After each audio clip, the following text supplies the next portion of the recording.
제 아들 지석이는 제게 세상의 전부나 마찬가지입니다.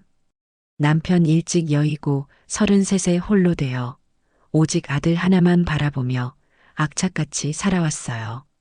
남들 보기엔 그저 운 좋게 건물 하나 가진 과부라고 할지 모르지만 그 건물을 지키고 불리기 위해 밤잠 설쳐가며 안 해본 일이 없었습니다. 그렇게 아들만큼은 남부럽지 않게 키우고 싶었고 다행히 지석이는 제 속 한번 썩이지 않고 반듯하게 잘 자라주었죠.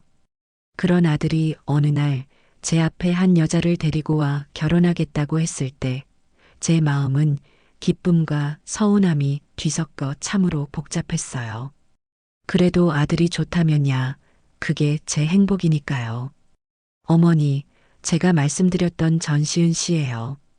지석이의 목소리는 평소보다 한 톤 높아져 있었고 얼굴에는 숨길 수 없는 설렘과 긴장이 가득했습니다. 저는 인자한 미소를 지으며 며느리감이 될지도 모르는 그 아가씨, 전시은을 찬찬히 뜯어보았어요. 참하고 단아한 인상이었습니다. 과하지 않은 화장에 몸에 단정하게 붙는 원피스는 그녀의 가느다란 몸매를 더욱 돋보이게 했죠. 목소리 또한 나긋나긋해서 첫인상만으로는 흠잡을 데가 없어 보였습니다. 하지만 평생 사람 상대하는 일을 해온 제 눈은 속일 수 없었나 봐요. 분명 웃고는 있는데 그 웃음이 눈까지는 닿지 않는 느낌. 그리고 제 눈을 마주칠 때마다 아주 찰나의 순간 무언가를 재빨리 계산하는 듯한 차가운 빛이 스쳐 지나가는 것을 똑똑히 보았습니다. 마치 잘 짜인 연극 무대에 오른 배우처럼 그녀의 모든 행동과 말투에는 어딘지 모르게 인위적인 느낌이 배어 있었어요. 만나서 반가워요, 아가. 지석이한테 얘기 많이 들었어요. 하는 일이 디자인 쪽이라고 했나? 네, 어머님. 작은 회사에서 웹디자인 하고 있어요. 대답은 막힘이 없었지만 그뿐이었습니다. 보통 이런 자리에서는 자신의 일에 대해 좀 더 설명하며 대화를 이어가려고 노력하기 마련인데 시은은 딱 필요한 대답만 하고는 입을 닫아버렸어요. 그 모습이 어찌나 어색하던지 오히려 제가 다 민망해질 지경이었죠. 아들 녀석은 그런 분위기도 모르는지 연신 시은의 그릇에 음식을 놔주며 챙기기 바빴습니다. 시은 씨, 이거 한번 먹어봐요. 이 집 음식이 정말 맛있어요. 어머니가 우리 처음 인사한다고 일부러 비싼 곳으로 예약하셨어. 지석이의 말에 시은은 저를 향해 희미하게 웃어 보이며 감사합니다. 어머님하고 말했지만 그 목소리에는 어떤 감정도 실려 있지 않았어요. 마치 로봇이 입력된 명령어를 내뱉는 것 같았달까요? 식사가 진행되는 내내 그런 식의 대화가 오고 갔습니다. 제가 무언가를 물으면 시은은 단답형으로 대답했고 어색한 침묵이 흐르면 지석이가 나서서 분위기를 띄우려 애썼죠. 저는 점점 더 불편해졌어요. 단순히 낯을 가리거나 긴장해서 그런 거라고 하기에는 그녀의 태도에는 사람을 은근히 아래로 내려다보는 듯한 미묘한 거만함이 배어 있었습니다. 식사를 마치고 차를 마실 때쯤 저는 준비해온 가장 큰 선물을 꺼내 보이기로 마음먹었습니다. 아들 내외가 돈 걱정 없이 편안하게 새 출발을 하길 바라는 제 진심이었어요.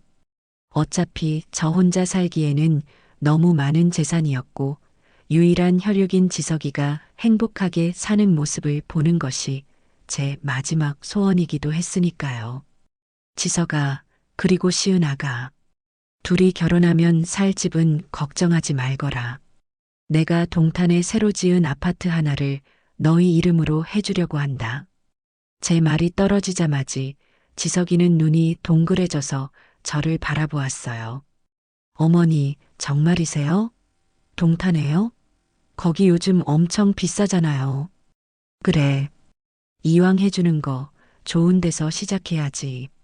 한 20억 정도 하는 모양이더라. 방도 4개고 전망도 좋으니 둘이 알콩달콩 살기에는 더할 나위 없이 좋을 게다. 아들은 거의 울먹일 듯한 표정으로 제 손을 잡았어요. 어머니, 정말 감사합니다. 제가 앞으로 더 잘할게요. 그 순수한 기쁨에 제 마음도 따뜻해지는 것 같았습니다. 그런데 그때 저는 맞은편에 앉은 시은의 표정을 보고 말았어요. 고맙다는 말을 하기는커녕 입꼬리를 미세하게 비틀며 알 수 없는 표정을 짓고 있더군요. 마치 20억? 그 정도는 당연한 거 아닌가? 라고 말하는 듯한 그런 오만한 표정이었습니다. 제가 잘못 본 것인가 싶어 눈을 비볐지만 그녀는 이내 표정을 갈무리하고는 마지못해 입을 열었어요. 감사합니다, 어머님. 그 목소리는 너무나 건조해서 방금 20억짜리 선물을 받은 사람의 반응이라고는 도저히 믿을 수가 없었습니다. 지석이마저도 그런 시은의 반응이 이상했는지 옆에서 팔꿈치로 툭 치며 시은 씨, 어머니께 제대로 인사드려야지 하고 속삭였지만 그녀는 더 이상 아무 말도 하지 않았어요. 그 순간 제 마음속에서 무언가 쿵 하고 내려앉는 기분이 들었습니다. 불길한 예감이 스멀스멀 피어오르기 시작한 거죠. 며칠 후 저는 아들과 시은을 데리고 동탄의 새 아파트로 향했습니다. 현관문을 열고 들어서는 순간 거실의 넓은 통창으로 쏟아져 들어오는 햇살에 눈이 부실 지경이었어요. 최고급 자재로 마감된 내부는 그야말로 흠잡을 데 없이 깔끔하고 고급스러웠습니다. 지석이는 어린아이처럼 신이 나서 집안 구석구석을 뛰어다니며 감탄사를 연발했어요. 우와, 어머니. 여기 정말 좋아요. 거실이 우리 집만 하네요. 전망도 끝내주고요. 저는 흐뭇한 미소를 지으며 아들을 바라보다가 거실 한가운데 못 박힌 듯 서 있는 시은에게 물었습니다. 시은 아가, 집은 마음에 드니? 그러자 시은은 팔짱을 낀 채 마치 값싼 물건을 평가하는 감정사처럼 집안을 위아래로 훑어보더니 입을 열었어요.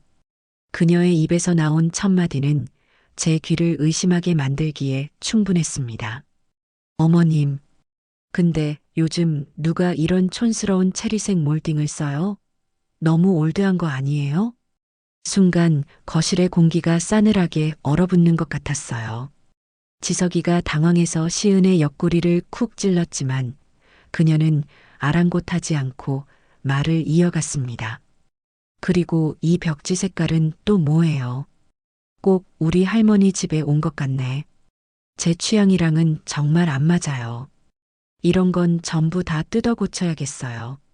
저는 너무나 어이가 없어서 말문이 막혔습니다. 20억짜리 집을 선물로 받은 자리에서 고맙다는 말은커녕 인테리어 타령이라니요. 이건 단순히 취향의 문제가 아니었어요. 상대방의 호의와 성의를 대놓고 무시하는 아주 무례하고 오만한 태도였습니다. 지석이가 황급히 상황을 수습하려 나섰어요. 시은 씨. 그런 건 우리가 살면서 천천히 바꾸면 되지. 어머니께서 이렇게 큰 선물을 주셨는데 그런 말을 하면 어떡해.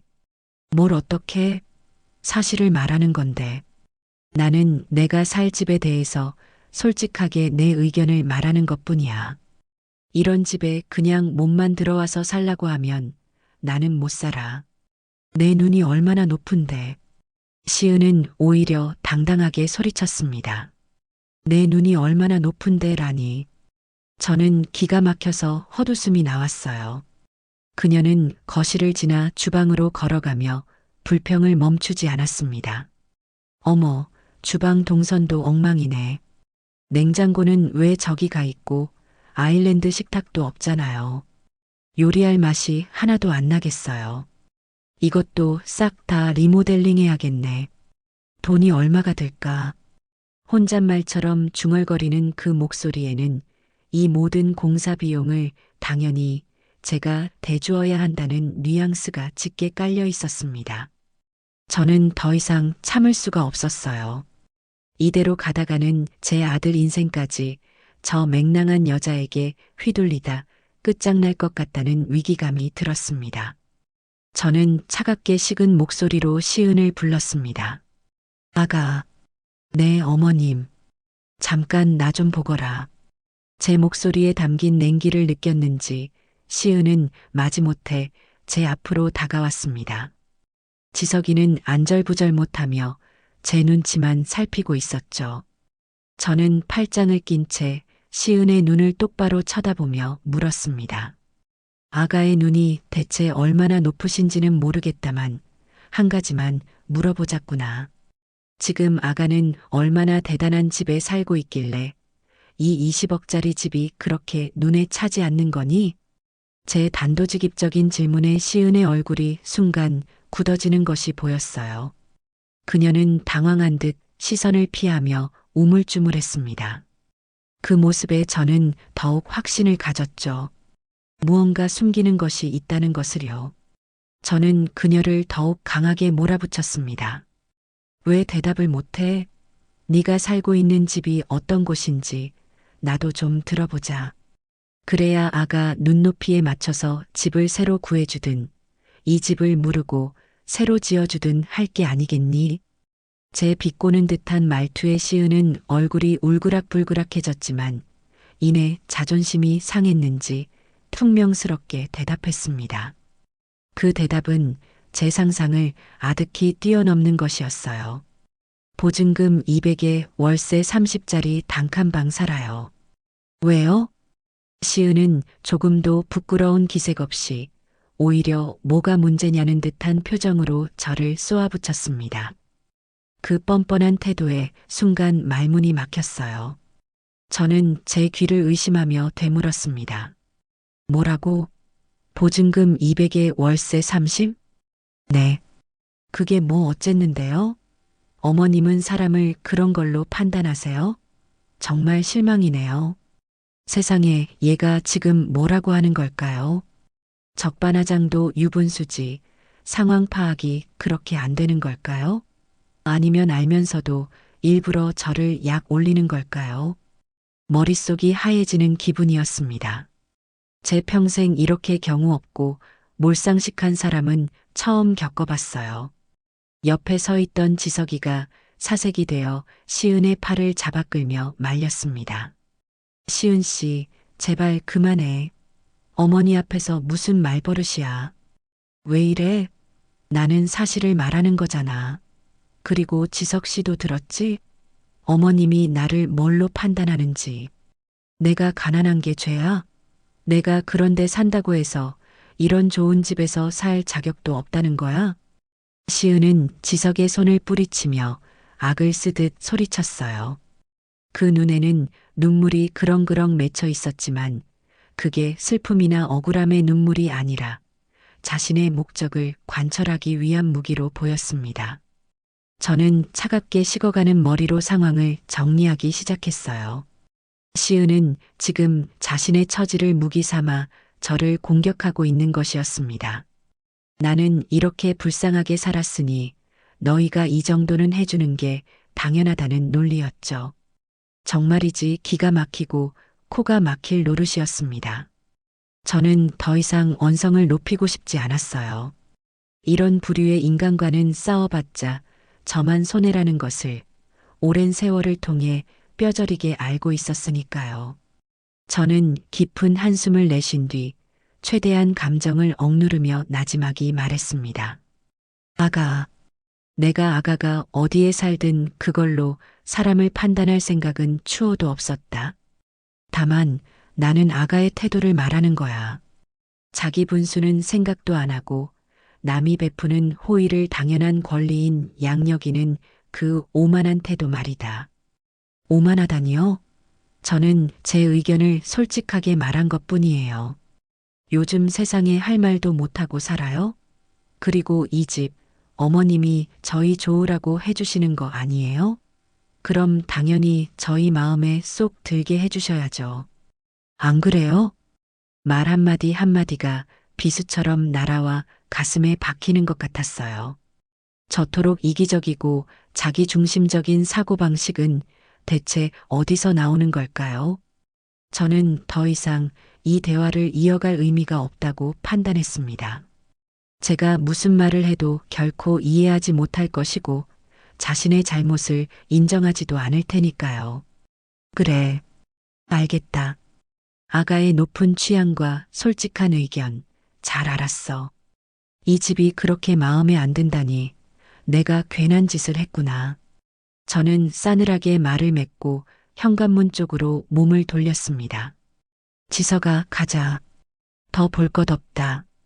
지석이는 어쩔 줄 몰라 하며 제 등과 시은의 얼굴을 번갈아 쳐다보았어요. 어머니, 그래도 시은 씨 말이 너무 심했던 건 맞지만. 됐으니까 가자. 여기서 더 있다가는 내가 무슨 말을 할지 모르겠다.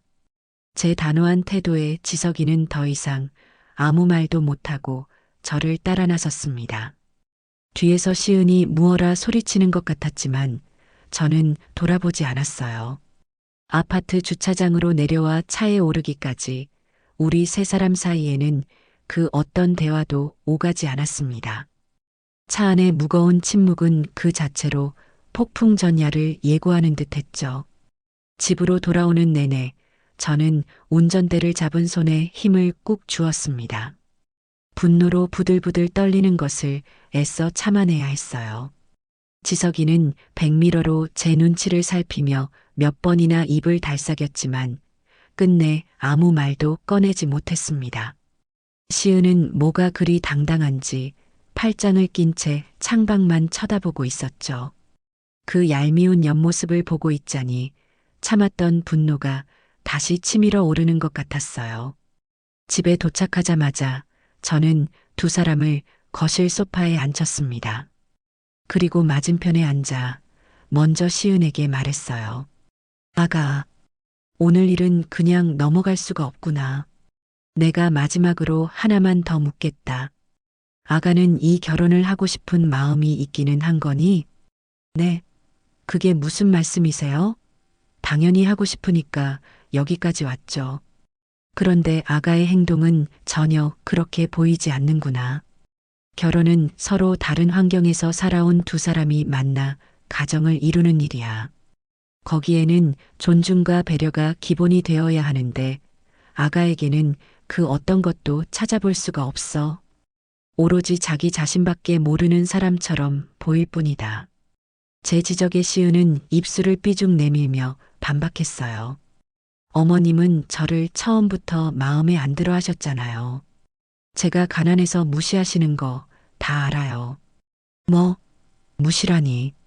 내가 언제 아가를 무시했다는 거냐? 방금도 그러셨잖아요.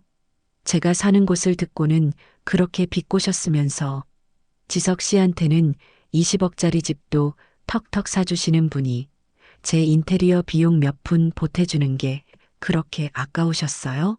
솔직히 말씀해 보세요. 기가 막혔습니다. 인테리어 비용 몇 푼이라니요. 집 전체를 리모델링 하겠다는 말을 그렇게 쉽게 할 수 있는 걸까요? 저는 허탈한 웃음을 터뜨렸어요. 아, 그래. 돈이 아까웠다. 내 아들 주려고 평생 허리띠 졸라매며 악착같이 모은 돈. 너처럼 개념 없는 애한테 단 한 푼도 쓰고 싶지 않아졌다. 됐니? 어머니. 지석이가 경악하며 저를 말렸지만 저는 멈추지 않았습니다. 이미 뚜껑은 열릴 대로 열린 후였어요. 그리고 너 똑똑히 들어. 네가 가난해서 싫은 게 아니야. 네 마음이 가난해서 싫은 거다.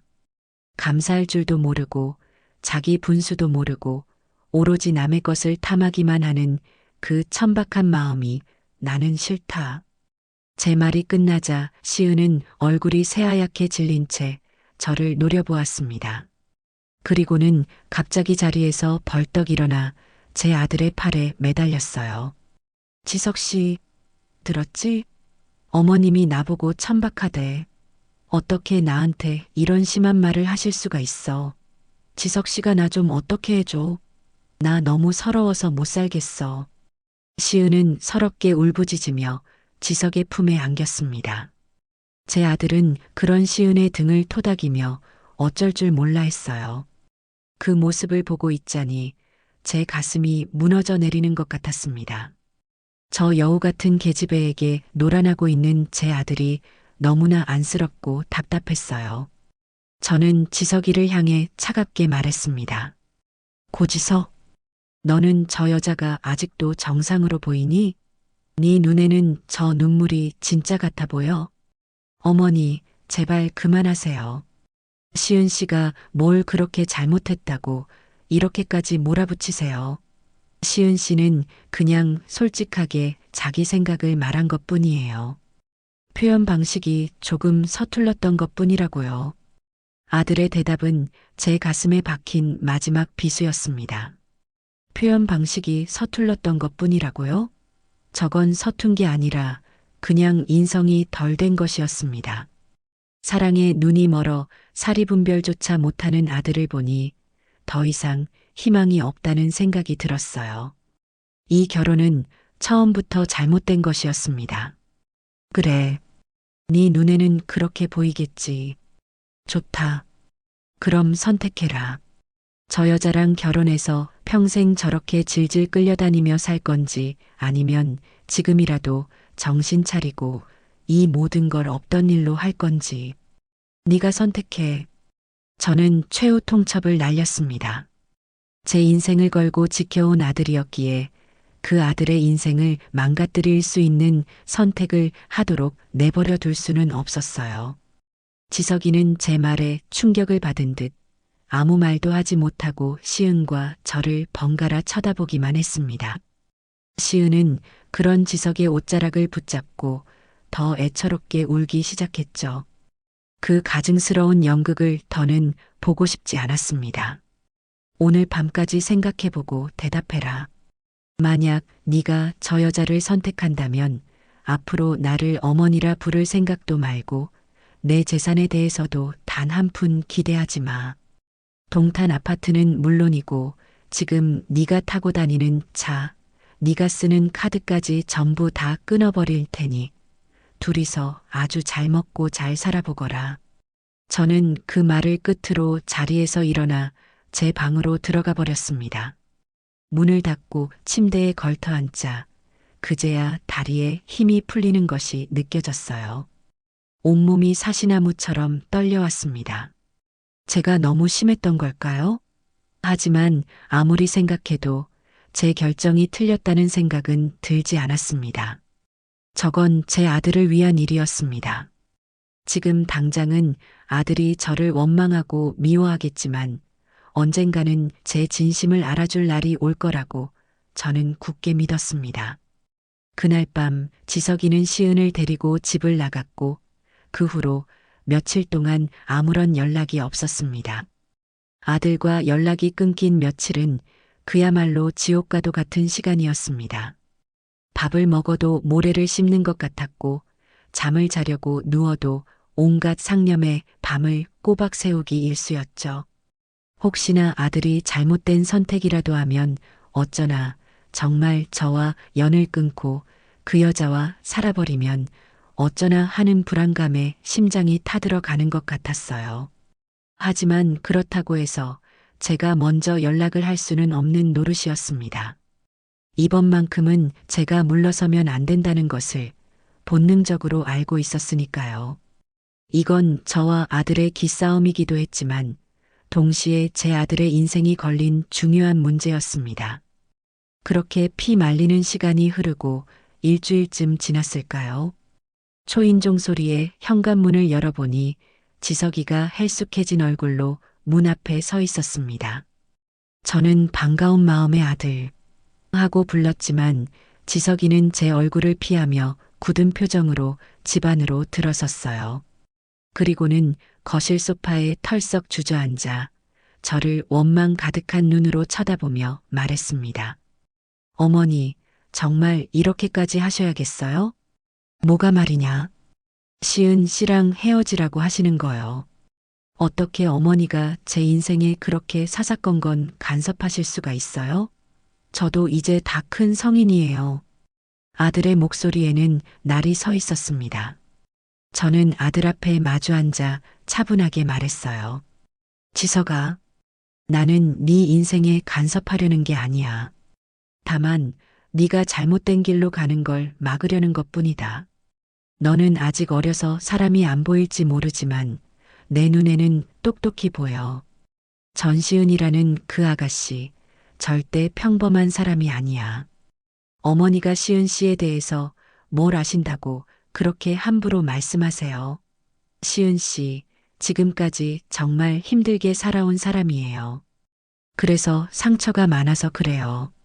어머니가 조금만 더 따뜻하게 대해주셨으면 시은 씨도 그렇게까지 하지는 않았을 거라고요. 아들은 오히려 저를 탓했습니다. 그 말을 들으니 억장이 무너지는 것 같았어요. 내가 따뜻하게 대해주지 않았다고? 만나자마자 20억짜리 집을 해주겠다는 시어머니가 세상에 나 말고 또 어디 있단 말이냐? 그런데 돌아온 게 뭐였지? 인테리어가 촌스럽다는 타박과 자기 분수도 모르는 오만함 뿐이었어. 그런데도 내가 더 잘해줬어야 한다는 거니? 그건 시은 씨가 표현이 서툴러서 그랬다고 몇 번을 말씀드려요. 그리고 집 문제도 결국은 어머니가 저희 좋으라고 해주시는 거잖아요. 그럼 저희 의견도 존중해 주실 수 있는 거 아니에요? 말이 통하지 않았습니다. 제 아들은 완전히 그 여자에게 홀려 있었어요. 제가 무슨 말을 해도 시은 씨는 착한데 상처가 많아서 그래. 시은 씨는 솔직한 것 뿐이야 라는 말만 앵무새처럼 되풀이할 뿐이었죠. 저는 대화가 길어질수록 더 깊은 절망감에 빠져들었습니다. 됐다. 더 이상 얘기하지 말자. 너랑은 말이 안 통하는구나. 그래서 결론이 뭐냐? 나를 버리고 그 여자를 택하겠다는 거냐? 제 질문에 지석이는 한참 동안 입술을 깨물며 망설였습니다. 그 짧은 순간이 제게는 영원처럼 길게 느껴졌어요. 제발, 제발 아니라고 말해주길, 정신 차렸다고 말해주길 간절히 바랐습니다. 하지만 아들의 입에서 나온 대답은 제 마지막 희망마저 짓밟아 버렸어요. 죄송해요, 어머니. 저는 시은 씨 없이는 못 살아요. 시은 씨, 제가 지켜줘야 할 사람이에요. 그 말을 듣는 순간 세상이 무너지는 것 같았습니다. 제 손으로 직접 아들을 불구덩이 속으로 밀어넣는 기분이었어요. 하지만 이제 와서 제가 매달리고 사정한다고 해서 달라질 것은 없었습니다.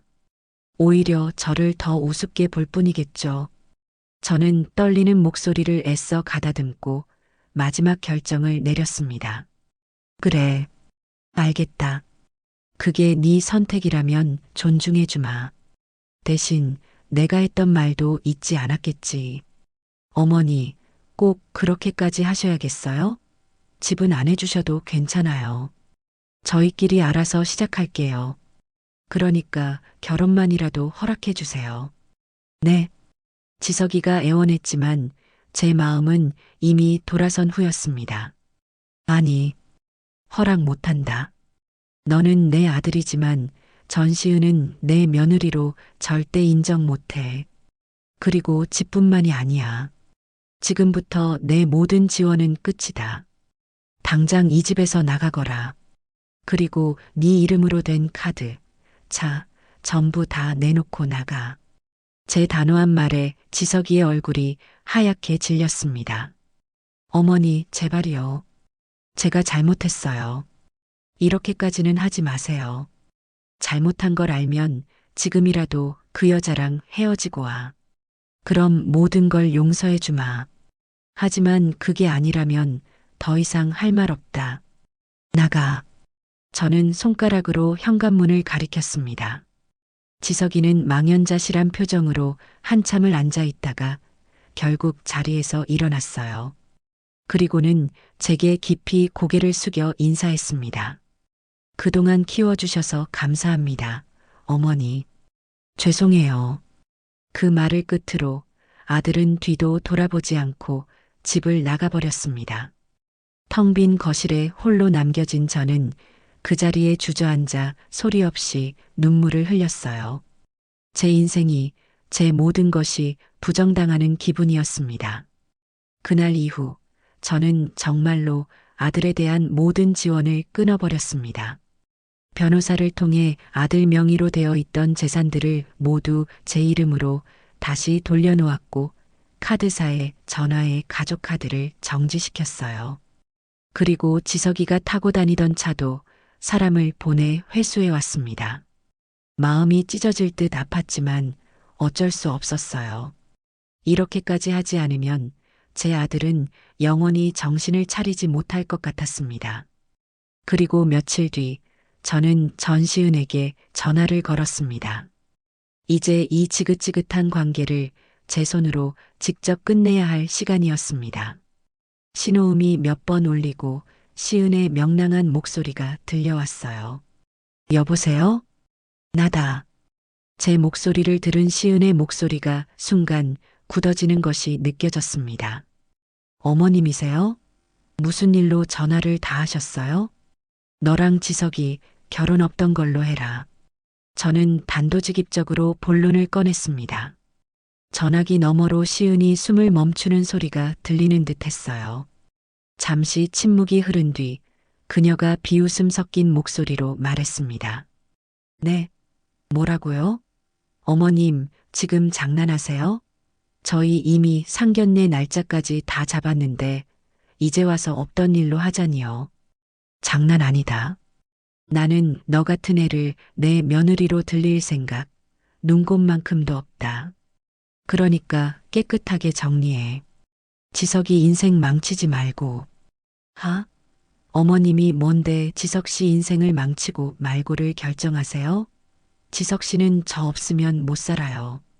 어머님이야말로 아들 행복을 망치고 계신 거 아니에요? 고작 돈 몇 푼 가지고 유세는. 역시나 그녀는 조금도 변하지 않았습니다. 오히려 더 뻔뻔하고 당당해졌어요. 그래. 그 돈 몇 푼 없는 너한테 내 아들 못 준다. 그러니까 다른 부잣집 아들이나 알아봐. 지석이는 이제 빈털털이거든. 내가 가진 거 단 하나도 물려줄 생각 없으니까. 뭐라고요? 못 알아듣겠니? 지석이 이제 아무것도 없는 알거지라고. 너처럼 돈만 보고 남자 만나는 애한테는 아무런 매력이 없는 남자가 됐다는 소리다. 그래도 지석이가 좋으면 네가 벌어서 한번 먹여 살려보든가. 제 말이 끝나자 전화기 너머에서는 한동안 아무 소리도 들리지 않았습니다. 시은은 아마 충격으로 말을 잃었을 테죠. 저는 마지막으로 경고의 말을 덧붙였습니다. 다시 한번 내 아들 앞에 나타나서 귀찮게 하면 그땐 나도 가만히 있지 않을 거다.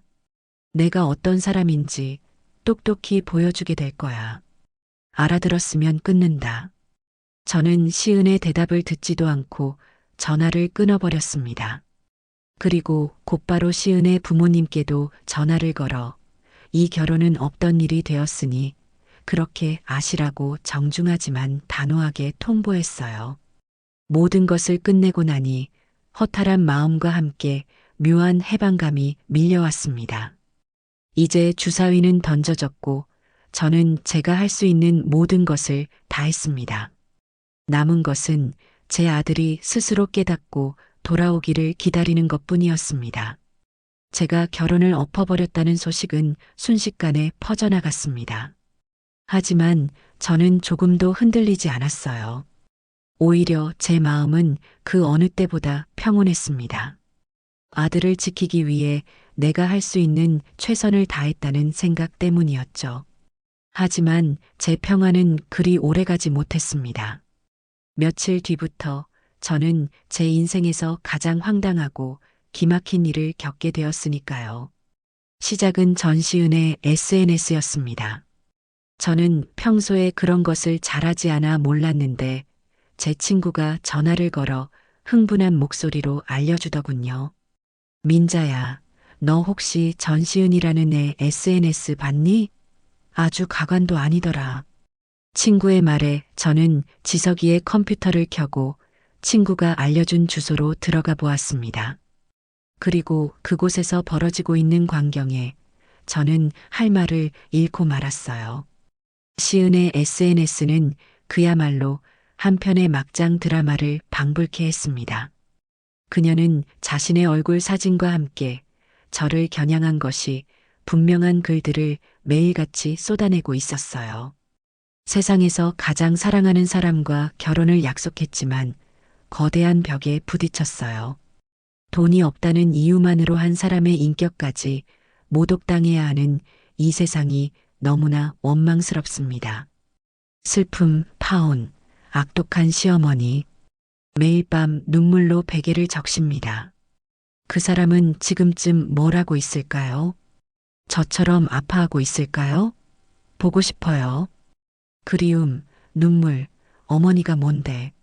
사진 속 시은은 금방이라도 눈물을 쏟을 듯한 슬픈 표정을 짓고 있거나 링거를 꽂은 팔을 찍어 올려 자신이 몸져 누웠음을 암시하기도 했습니다. 가증스럽기 짝이 없었죠. 더 가관인 것은 그 글에 달린 댓글들이었어요. 시은의 지인으로 보이는 사람들과 그녀의 이야기에 감정이입한 수많은 익명의 사람들이 저를 향한 비난을 쏟아내고 있었습니다. 은희야, 힘내. 너 잘못한 거 하나도 없어. 요즘 세상에 저런 시어머니가 다 있나요? 돈이면 다인 줄 아나 보네. 천벌 받을 겁니다. 남자분, 정신 차리고 사랑을 지키세요. 어머니가 인생 대신 살아주는 거 아닙니다. 저는 기가 막혀서 헛웃음만 나왔습니다. 앞뒤 사정은 아무것도 모르는 사람들이 그저 시은이 만들어낸 거짓 이야기에 놀아나 저를 마녀 사냥하고 있는 꼴이었죠. 저는 당장이라도 그 글에 들어가 사실을 밝히고 싶었지만 꾹 참았습니다. 이런 온라인상의 싸움은 진흙탕 싸움으로 번지기 십상이고 제가 대응하면 할수록 시은이 원하는 대로 판이 흘러갈 것이 뻔했으니까요. 저는 그저 혀를 차며 컴퓨터를 꺼버렸습니다. 저런 유치한 불장난은 곧 사그라들 거라고 대수롭지 않게 생각하려 애썼어요. 하지만 제 예상은 완전히 빗나갔습니다. 시은의 여론전은 날이 갈수록 더욱 교묘하고 악랄해졌어요. 그녀는 급기야 제 실명과 제가 사는 동네까지 은근슬쩍 흘리며 저를 강남 건물주 갑질 시어머니로 만들어버렸습니다. 모르는 번호로 저를 비난하는 문자 메시지가 오기 시작했고 심지어는 제 건물 앞에서 저를 알아보고 손가락질을 하는 사람들까지 생겨났어요. 제 평온했던 일상은 순식간에 무너져 내렸습니다. 저는 분노의 치를 떨었지만 동시에 두려운 마음도 들었습니다. 이대로 가다가는 정말 돌이킬 수 없는 일이 벌어질지도 모른다는 불안감이 엄습했죠. 아들 지석이는 이 상황을 알고 있을까요? 알고도 가만히 있는 걸까요? 아니면 이 모든 것을 시은과 함께 꾸미고 있는 걸까요? 온갖 끔찍한 상상이 제 머릿속을 헤집어 놓았습니다. 그리고 사건은 최악의 방향으로 치달았습니다. 어느 날 오후 우체부가 등기우편 하나를 건네주고 갔어요. 발신인은 법무법인의 이름으로 되어 있었습니다. 불길한 예감에 떨리는 손으로 봉투를 뜯어본 저는 그 안에 담긴 내용물을 보고 그 자리에 얼어붙고 말았습니다. 그것은 전시은의 이름으로 발송된 내용 증명이었습니다. 내용은 실로 충격적이었어요. 귀하 김민자의 일방적인 파혼 통보와 인격 모독적인 발언으로 인해 본인 전시은은 극심한 정신적 고통을 겪고 있으며 이로 인해 정상적인 사회생활이 불가능할 지경에 이르렀습니다. 이에 귀하는 본인에게 정신적 피해 보상금으로 1억 원을 지급할 것을 요구하며 만약 이행하지 않을 시 민형사상의 모든 법적 조치를 취할 것임을 엄중히 경고합니다. 저는 종이를 든 채 한참 동안이나 멍하니 서 있었습니다. 정신적 피해 보상금 1억 원이라니요. 파혼의 원인을 제공한 사람이 오히려 피해자 코스프레를 하며 저를 협박하고 있는 것이었습니다. 뻔뻔함의 극치였어요. 저는 그 순간 분노를 넘어선 어떤 감정을 느꼈습니다. 그것은 바로 전이었습니다. 그래, 어디 한번 해보자는 오기가 생겨났죠. 저는 더 이상 당하고만 있지 않기로 결심했습니다. 저 유치하고 악랄한 계집애에게 사람 잘못 건드리면 어떻게 되는지 똑똑히 보여줘야겠다고 마음먹었어요.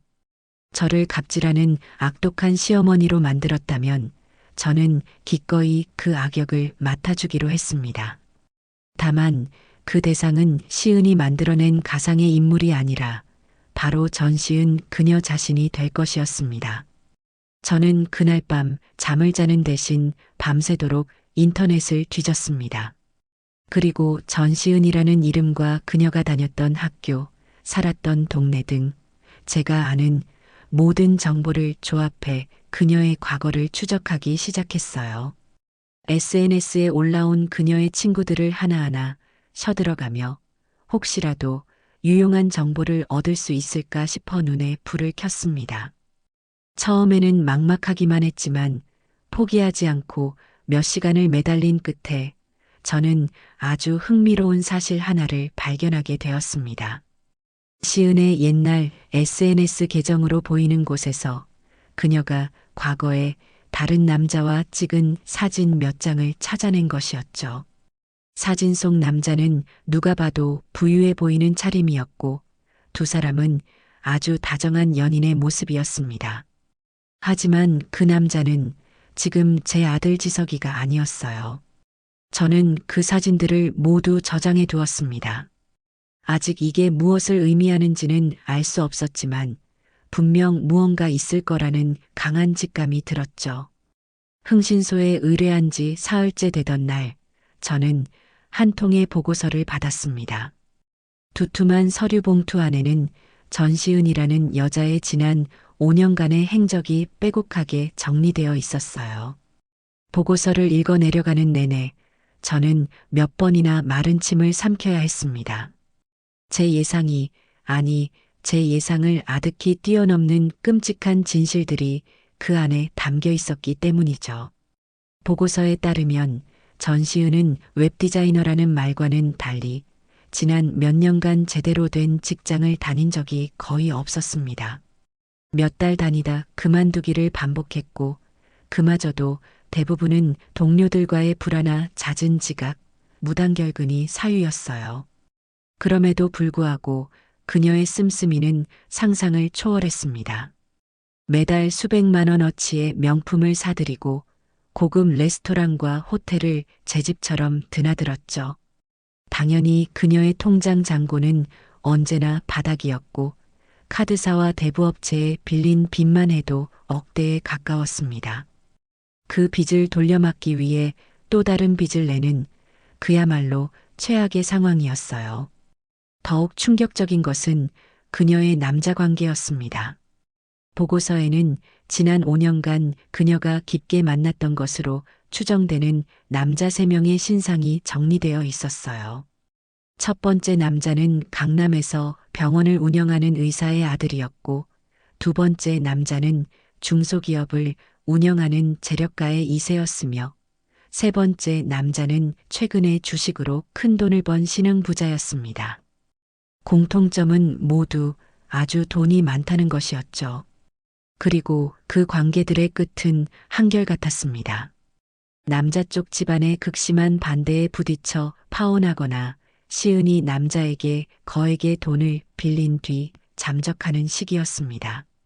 제 아들 지석이는 그녀의 4번째 타겟이었던 셈입니다. 저는 서류를 든 손을 부들부들 떨었습니다. 분노와 함께 한편으로는 안도감이 밀려왔어요. 제 아들이 저런 무서운 여자에게서 벗어날 수 있는 증거를 손에 넣었다는 생각 때문이었죠. 하지만 이걸로는 부족했습니다. 이 보고서는 흥신소에서 작성한 말 그대로 서류일 뿐이었어요. 사랑의 눈이 먼 제 아들은 제가 이 서류를 조작했다고 우길지도 모를 일이었습니다. 저에게는 더 확실한 살아있는 증언이 필요했어요.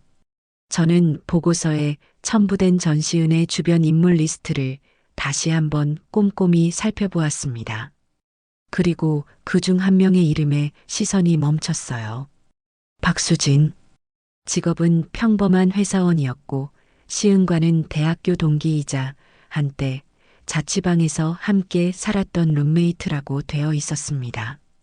특이사항 란에는 3년 전 금전 문제로 크게 다툰 뒤 연락 두절이라고 적혀 있었죠. 저는 바로 이 사람이라고 생각했습니다. 시은의 과거를 가장 잘 알고 있을 사람이자 그녀에게 원한을 품고 있을 가능성이 가장 큰 사람이었으니까요. 저는 그날 오후 보고서에 적힌 박수진 씨의 연락처로 조심스럽게 문자를 보냈습니다. 안녕하세요, 박수진 씨.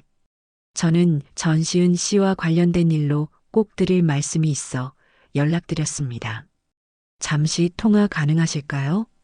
몇 분 뒤 짧은 답장이 돌아왔어요. 누구시죠? 저는 전시은이랑 연락 안 한 지 오래입니다. 저는 곧바로 다시 문자를 보냈습니다. 저는 고지석의 어머니입니다. 수진 씨가 아니면 이 일을 해결할 수 없을 것 같아 염치불구하고 연락드렸습니다. 제발 딱 10분만 시간을 내주시겠어요? 제 간절함이 통했던 걸까요? 잠시 후 수진 씨에게서 전화가 걸려왔습니다. 수화기 너머로 들려오는 그녀의 목소리는 매우 경계심이 가득했어요.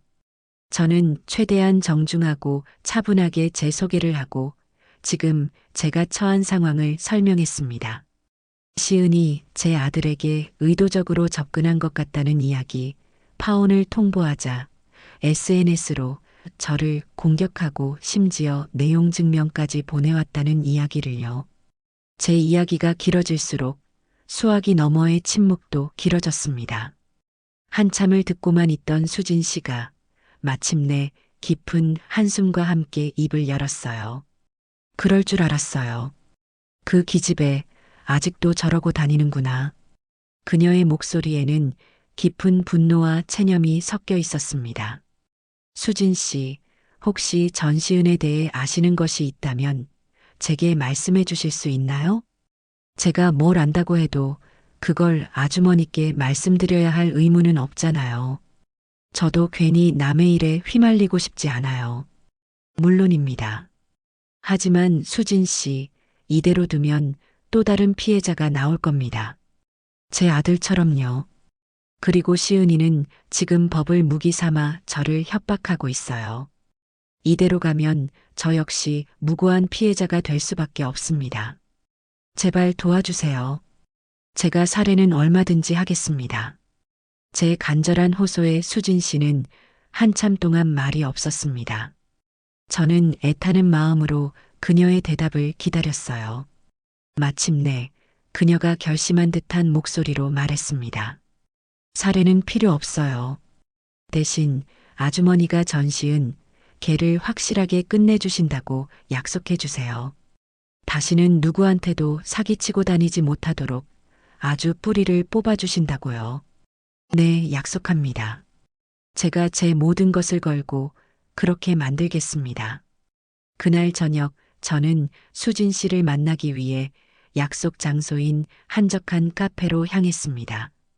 약속 시간보다 조금 일찍 도착해 자리에 앉아 있으니 곧이어 한 젊은 여성이 카페 안으로 들어섰어요. 수수한 옷차림에 화장기 없는 얼굴이었지만 단단해 보이는 인상이었습니다. 그녀가 바로 박수진 씨였어요. 자리에 앉은 수진 씨는 한참 동안 저를 쳐다보더니 이내 자신이 겪었던 끔찍한 과거를 털어놓기 시작했습니다. 그녀의 이야기는 제가 흥신소 보고서를 통해 알게 된 것보다 훨씬 더 구체적이고 충격적이었습니다. 시은이 걔는 대학 때부터 유명했어요.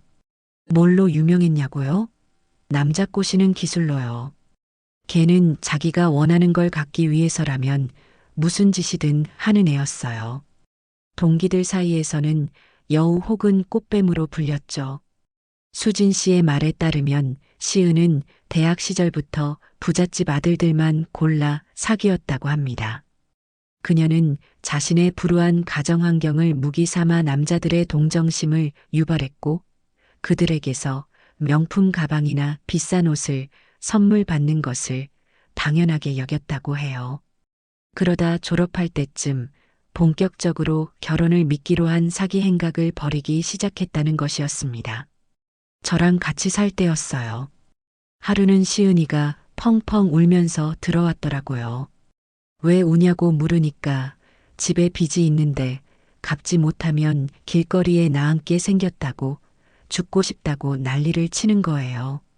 너무 불쌍해서 제가 그때 막 취직해서 받은 첫 월급이랑 적금 깨서 모아둔 돈까지 전부 다 빌려줬어요. 500만 원이었죠.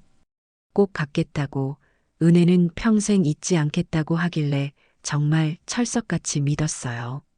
하지만 그 돈은 시은의 거짓말을 위한 투자금이었을 뿐이었습니다.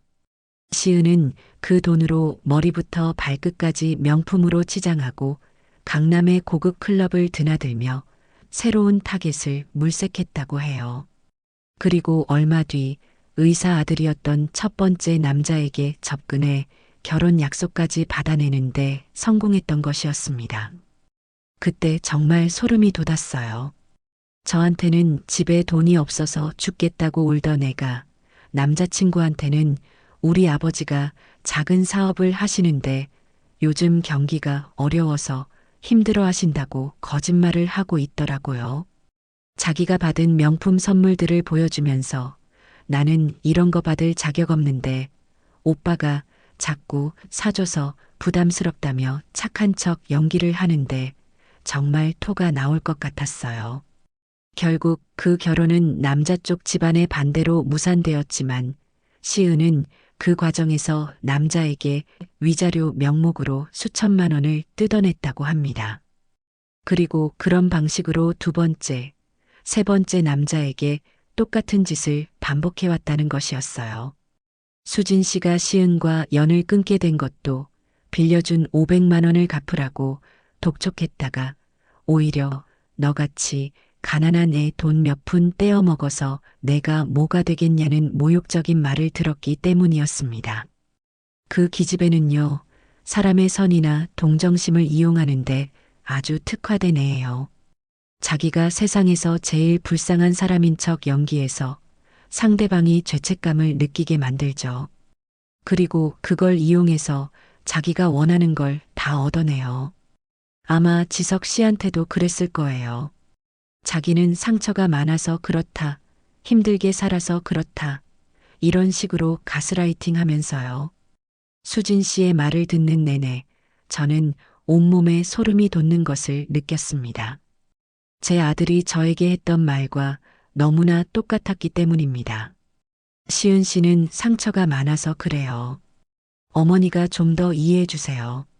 모든 것이 시은의 계획대로, 그녀의 시나리오대로 흘러가고 있었던 것이었어요. 수진 씨, 혹시 그때 시은이가 했던 말이나 행동들을 증명할 만한 자료 같은 게 남아 있을까요? 문자 메시지라든지 녹음 파일이라든지. 제 질문에 수진 씨는 잠시 고민하더니 자신의 핸드폰을 꺼내 무언가를 찾기 시작했습니다. 그리고 제게 핸드폰을 건네주었어요. 그 화면에는 과거에 그녀가 시은과 나누었던 문자 메시지들이 고스란히 남아 있었습니다. 수진아, 나 그 의사 아들 거의 다 넘어왔어. 키읔키읔 이번에 차 한 대 뽑아달라고 할까봐. 야, 너 그러다 진짜 큰일 나. 사기죄로 고소당하면 어쩌려고 그래. 걱정 마. 걔네 집안이 어떤 집안인데. 소문나는 거 싫어서라도 조용히 돈으로 해결할걸. 원래 있는 놈들이 더 무서운 게 없는 법이야. 그뿐만이 아니었습니다. 다른 남자와의 관계를 암시하는 대화, 돈을 뜯어낸 것을 자랑하는 대화, 심지어는 저와 제 아들을 언급한 것으로 보이는 대화까지 있었어요. 이번 타겟은 강남에 건물 가진 아줌마 아들이래. 좀 순진해 보여서 구슬리기 쉬울 것 같아. 이번 판만 성공하면 나도 이 지긋지긋한 월세방 탈출이다. 저는 떨리는 손으로 그 모든 대화 내용을 사진으로 찍었습니다. 이것이야말로 전시은의 가면을 벗겨버릴 수 있는 결정적인 증거였습니다. 수진 씨는 제게 다른 피해자들의 연락처까지 알려주며 그들이 분명 저를 도와줄 것이라고 말해주었어요. 저는 수진 씨의 손을 잡고 몇 번이고 고맙다고 인사했습니다. 그녀는 제게 돈보다 더 중요한 진실이라는 무기를 쥐어주었습니다. 이제 모든 준비는 끝났습니다. 저는 이 증거들을 가지고 제 아들을 구하러 갈 것이고 저 악마 같은 여자에게 죗값을 치르게 할 것입니다. 모든 증거를 손에 쥔 저는 다음 날 아침 지석이에게 전화를 걸었습니다. 일부러 아무렇지 않은 조금은 누그러진 듯한 목소리로 말했어요. 아들, 밥은 먹고 다니니? 네. 왜요? 전화기 너머로 들려오는 아들의 목소리는 여전히 차가웠지만 그래도 전화를 받은 것이 어디인가 싶었습니다. 다름이 아니라 내가 며칠 생각해 봤는데 아무래도 내가 너무 심했던 것 같구나. 네 인생인데 내가 뭐라고 그렇게까지 반대를 했는지 모르겠다. 시은 아가랑 같이 오늘 저녁에 집으로 와라. 저녁이나 같이 먹자. 그리고 결혼 문제도 다시 얘기해보자. 제 말에 아들은 의심과 희망이 뒤섞인 목소리로 되물었어요. 정말이세요, 어머니?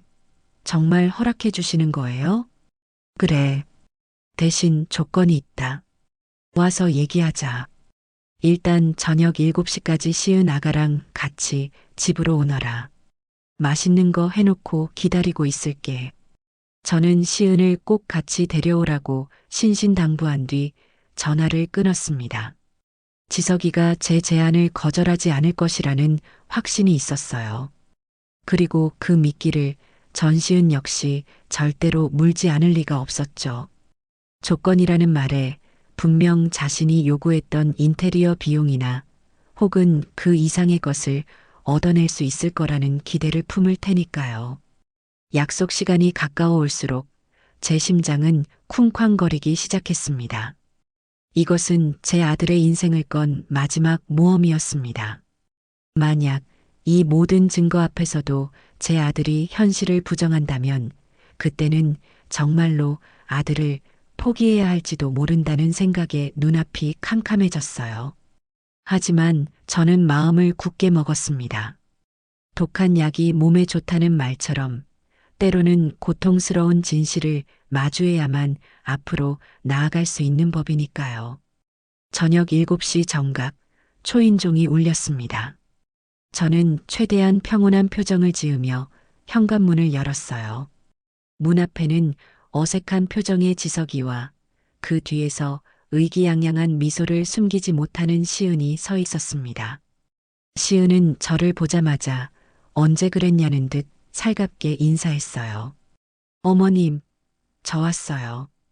그동안 잘 지내셨어요? 그래, 어서 들어오너라. 저는 두 사람을 거실로 안내했습니다. 식탁 위에는 일부러 값비싼 재료들로 차린 저녁상이 준비되어 있었죠. 시은은 상을 보더니 눈을 반짝이며 말했어요. 우와, 어머님. 이게 다 뭐예요? 거의 임금님 수라상인데요. 역시 어머님 최고. 그 뻔뻔한 아첨에 속이 울렁거렸지만 저는 애써 미소를 지으며 두 사람을 식탁에 앉혔습니다. 그리고 맞은편에 앉아 와인 한 잔을 따르며 입을 열었어요. 자, 우선 식사부터 하자꾸나. 할 얘기는 밥 먹고 천천히 해도 늦지 않으니. 식사가 시작되고 시은은 마치 몇 날 며칠 굶은 사람처럼 허겁지겁 음식을 먹어치우기 시작했습니다. 그 와중에도 틈틈이 제 눈치를 살피며 제가 언제쯤 조건에 대한 이야기를 꺼낼지 기다리는 기색이 역력했어요. 지석이는 그런 시은과 저 사이에서 가시방석에 앉은 듯 안절부절 못하고 있었죠. 어색한 식사가 거의 끝나갈 무렵 저는 와인잔을 내려놓으며 마침내 본론을 꺼냈습니다. 자, 이제 슬슬 얘기를 시작해 볼까? 제 말에 시은은 기다렸다는 듯 먹던 수저를 내려놓고 허리를 꼿꼿이 세웠습니다. 지석이도 긴장한 표정으로 저를 바라보았죠. 지석아, 그리고 시은 아가, 내가 너희 결혼을 허락하는 대신 몇 가지 확인하고 싶은 게 있어서 그런다. 시은 아가 솔직하게만 대답해주면 나도 더 이상 아무것도 문제 삼지 않으마. 네, 어머님, 뭐든지 물어보세요. 저 정말 솔직하게 다 말씀드릴 수 있어요. 시은은 자신만만한 목소리로 대답했습니다. 저는 그런 시은을 잠시 바라보다가 옆에 놓아두었던 서류 봉투를 꺼내 테이블 위에 올려놓았어요. 그리고 그 안에서 사진 몇 장을 꺼내 시은의 앞에 하나씩 펼쳐 보였습니다. 이 남자 기억하니? 사진 속에는 시은이 과거에 만났던 의사 아들과 다정하게 포즈를 취하고 있는 모습이 담겨 있었습니다. 시은의 얼굴이 순식간에 하얗게 질리는 것을 저는 똑똑히 보았습니다. 이게 뭐예요? 어머님, 저 이런 사람 몰라요. 모른다고? 그럼 이 남자는 또 어떻고? 저는 연이어 다른 남자들과 찍은 사진들을 그녀의 앞에 펼쳐놓았습니다. 시은은 입술을 파르르 떨며 아무 말도 하지 못했어요. 옆에 앉아있던 지석이가 당황해서 물었습니다. 어머니, 이게 다 뭐예요? 시은 씨, 이 사람들 누구야? 나는 모르는 사람들이야. 누가 이렇게 나를 음해하려고 합성한 사진이 분명해. 시은은 끝까지 발뺌을 하기 시작했습니다. 저는 그런 그녀를 비웃으며 다음 증거를 꺼내 들었어요. 박수진 씨와 나누었던 문자 메시지들을 인쇄한 종이었습니다. 그래, 그럼 이것도 합성이라고 하겠구나. 이번 타겟은 강남에 건물 가진 아줌마 아들이라. 여기서 말하는 아줌마 아들이 혹시 내 아들 지석이를 말하는 거니? 그것을 본 시은의 눈이 공포로 흔들리기 시작했습니다. 지석이도 종이를 집어들어 읽어보더니 믿을 수 없다는 표정으로 시은을 쳐다보았어요. 시은 씨, 이게 다 사실이야? 너가 나한테 의도적으로 접근했다는 게 사실이냐고. 아니야. 지석 씨, 저거 다 거짓말이야. 저 박수진이라는 애가 나를 질투해서 저렇게 꾸민 거라고. 내 말 믿어줘, 응? 시은은 지석의 팔에 매달려 울며 애원하기 시작했습니다. 하지만 이미 지석이의 눈빛은 차갑게 식어 있었어요. 저는 마지막 쐐기를 박기로 했습니다. 시끄럽다. 어디서 아직도 그 더러운 눈물로 연기를 해. 이것까지 보고도 그런 소리가 나오나 한번 보자꾸나. 저는 테이블 위에 작은 녹음기 하나를 올려놓고 재생 버튼을 눌렀습니다. 녹음기에서는 수진 씨의 도움으로 연락이 닿았던 또 다른 피해자 남성의 목소리가 흘러나왔어요. 그는 시은이 자신에게 어떻게 접근했고 어떻게 돈을 뜯어냈으며 어떻게 잠적했는지를 아주 상세하고 구체적으로 증언하고 있었습니다. 녹음이 끝나자 거실에는 무거운 침묵만이 감돌았습니다. 시은은 이제 더 이상 울지도 변명하지도 못하고 넋이 나간 사람처럼 바닥만 쳐다보고 있었어요. 모든 것이 끝났다는 것을 그녀 스스로도 깨달은 것이겠죠. 지석이는 한참 동안 말이 없었습니다. 그는 허공을 응시한 채 마치 자신의 모든 세상이 무너져 내린 듯한 표정을 짓고 있었어요. 그리고 이내 그의 눈에서 굵은 눈물방울이 뚝뚝 떨어지기 시작했습니다. 아들은 소리내어 울기 시작했어요. 어린아이처럼 서럽게 온몸을 들썩이며 울었습니다. 그 울음속에는 사랑했던 여자에 대한 배신감, 그런 여자에게 속아 넘어간 자기 자신에 대한 혐오감, 그리고 어머니의 말을 믿지 않았던 것에 대한 죄책감이 모두 뒤섞여 있었습니다. 저는 조용히 자리에서 일어나 우는 아들의 등을 가만히 쓸어주었습니다. 지금 아들에게 필요한 것은 질책이 아니라 위로라는 것을 알고 있었으니까요. 한참을 울던 지석이는 이내 제 앞에 무릎을 꿇었습니다. 어머니, 제가 잘못했어요. 어머니 말씀을 믿었어야 했는데 정말 죄송합니다. 아들의 진심 어린 사과에 제 눈에서도 뜨거운 눈물이 흘러내렸습니다. 길고 길었던 악몽이 드디어 끝나는 순간이었습니다. 제 아들 지석이는 모든 진실을 마주한 뒤 며칠 동안 자기 방에서 나오지 않았습니다. 식사도 거른 채 그저 멍하니 허공만 바라보거나 잠만 잤어요. 사랑이라고 믿었던 모든 것이 거짓이었다는 충격과 배신감에 삶의 의욕 자체를 잃어버린 듯 보였습니다. 그 모습을 지켜보는 제 마음은 갈기갈기 찢어지는 듯 아팠지만 이 또한 제 아들이 온전히 감당하고 이겨내야 할 과정이라는 것을 알고 있었기에 섣불리 위로의 말을 건네지도 못하고 그저 묵묵히 지켜볼 뿐이었습니다. 그렇게 며칠이 흘렀을까요? 그날은 제가 아들의 방에 죽을 들고 들어갔던 참이었습니다. 여전히 침대에 누워 미동도 없던 아들이 갑자기 저를 부르더군요. 어머니. 그래, 아들. 왜 그러니? 제가 정리해야겠죠. 아들의 목소리는 힘이 없었지만 그 안에는 이전에는 없었던 단단한 결심이 느껴졌습니다. 저는 조용히 고개를 끄덕였어요. 그래, 그게 맞다. 네가 시작한 관계이니 네 손으로 끝내는 게 맞아. 그래야 너도 다시 시작할 수 있어. 지석이는 자리에서 일어나 제 앞에서 전시은에게 전화를 걸었습니다. 스피커폰으로 설정된 전화기 너머로 시은의 날카로운 목소리가 들려왔어요. 고지석, 너 지금 어디야? 며칠 동안 연락도 안 되고 무슨 일이야? 지석이는 깊게 숨을 들이마신 뒤 차분하지만 단호한 목소리로 말했습니다. 전시은, 우리 여기까지 하자. 헤어지자. 순간 전화기 너머가 조용해졌습니다. 잠시 후 시은이 믿을 수 없다는 듯이 되물었어요. 뭐, 너 지금 뭐라고 했어? 헤어지자고? 어머니가 시키디? 너 지금 네 엄마 치마폭에 쌓여서 나한테 이러는 거야? 아니, 내 결정이야. 너 같은 사기꾼한테 내 인생을 더 이상 낭비하고 싶지 않아. 그러니까 다시는 연락하지 마라. 지석이가 그렇게 말하고 전화를 끊으려 하자 시은이 악을 쓰듯 소리쳤습니다. 야, 고지석, 너 진짜 이렇게 나올 거야?